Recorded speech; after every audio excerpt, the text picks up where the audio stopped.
Hello viewers, আশা করি আপনারা সকলেই ভালো আছেন। আমিও ভালো আছি। ভিডিওটা কালই করা, কিন্তু কাল সারাদিন এত ব্যস্ত ছিলাম যে রেডি করে উঠতে পারিনি, তাই আজ পোস্ট করলাম। 15ই আগস্ট প্রতিবারই আমার খুব ব্যস্ততার মধ্যেই কাটে, কারণ যেখানে আমি থাকি ওই আবাসনে আমাদের ফ্ল্যাগ হোয়েস্টিং হয়, তাই সকাল থেকেই তার তোড়জোড় শুরু হয়ে যায়। তাই চট করে ঘরের কাজকর্ম সেরে স্নান পুজো ব্রেকফাস্ট করেই আমরা এক জায়গায় মিলিত হই ফ্ল্যাগ হোয়েস্টিংয়ের জন্য। যেটা আজকে সকালবেলা উঠেই আমি হতচকিত হয়ে গেছি। স্নান করে পুজো দিতে যাব যখন আমার ঠাকুর ঘরে ঢুকেছি, ওখানে একটা জানলা আছে। জানলাটা যেই সরিয়ে তুলসী গাছের টপটার মাঝখানে দেখি একটা পায়রা ডিম পেড়ে বসে আছে। এবার উড়িয়ে তো দেওয়া যায় না, আর ও উড়বেও না। যাই হোক, কোনো মতে পুজো টুজো করে আবার জানলাটাকে টেনে দিলাম, দেখা যাক কি হয়। সবাই মোটামুটি এসে গেছে। এখন ঘড়িতে প্রায় একদম 10টা বাজছে। হয়ে গেল আমাদের পতাকা উত্তোলন। এখানকার যারা সিনিয়র আছেন তারাই পতাকা উত্তোলন করেন। আমাদের এই দিনটা খুব আনন্দে কাটে। সবাই একসাথে আমাদের দেখা সাক্ষাৎ হয়। সব থেকে ভালো লাগে কচি কাচাগুলোকে। দেখুন, সব ছোট ছোটোগুলো এসে এখানে হাজির হয়ে যায়, আবার তারা পারফর্মও করে। এই যে ছোটটা একটা নেতা সেজেছে, সে বক্তব্য রাখলো। আরও 2-4 জন কেউ কবিতা বলছে। এইভাবেই আমাদের দিনটা প্রতি বছরই কাটে। সবার শেষে আমরা মার্চ পাস করি। প্রত্যেকের হাতেই পতাকা থাকে। আমাদের আবাসনের চারদিকেই আমরা প্রদক্ষিণ করি।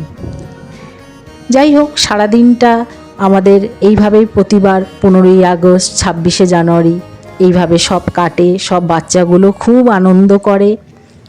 এখানেই শেষ নয়, এইভাবে সকালটা কেটে যাওয়ার পর সকলে হৈ হৈ করে আমরা বাড়িতে চলে গেলাম। তারপর তো যাই হোক একটু রেস্ট নিলাম। সন্ধ্যের থেকেই আমি বুঝতে পারছি রাস্তা দিয়ে সব গাড়িতে করে যাচ্ছে কচুয়াতে। সেখানেই বাবার মাথায় জল ঢালতে যাচ্ছে। এত সুন্দর সাজিয়ে গুছিয়ে যাচ্ছে, সত্যি দেখার মতো। অনেক লোক দাঁড়িয়ে দাঁড়িয়ে দেখছে। তো অনেকে আবার বললো সন্ধ্যেবেলা অনেক ভিড় হয়েছে এই দেখার জন্য। এখন কিন্তু প্রায় রাত্রি 11টা বাজছে, তাই একটু হালকা লাইটিং করে সব গাড়িগুলোকে সাজিয়ে সাজিয়ে নিয়ে যাচ্ছে। আর এই সাইডটা করে দিয়েছে যারা পায়ে হেঁটে যাচ্ছে। সত্যি দেখুন, এই শোভাযাত্রা দর্শনীয়ই বটে। অনেকটা দূর এখান থেকে, প্রায় 42 কিলোমিটার। সেই ভোরবেলায় গিয়ে পৌঁছাবে এনারা।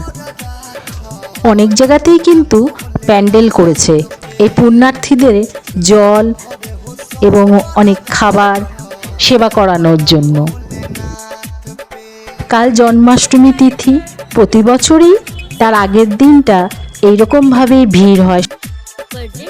কি সুন্দর লাগছে, একদম ঝলমল করছে পুরো রাস্তাটা।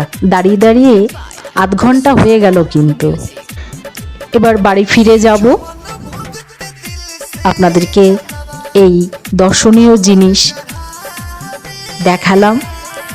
আজকের পুরো দিনটাই খুব ভালো কাটলো।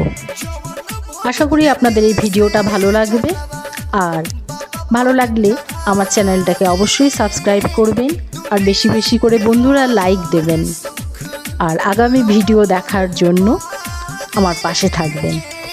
সব বন্ধুদেরকে জানাই শুভ জন্মাষ্টমী।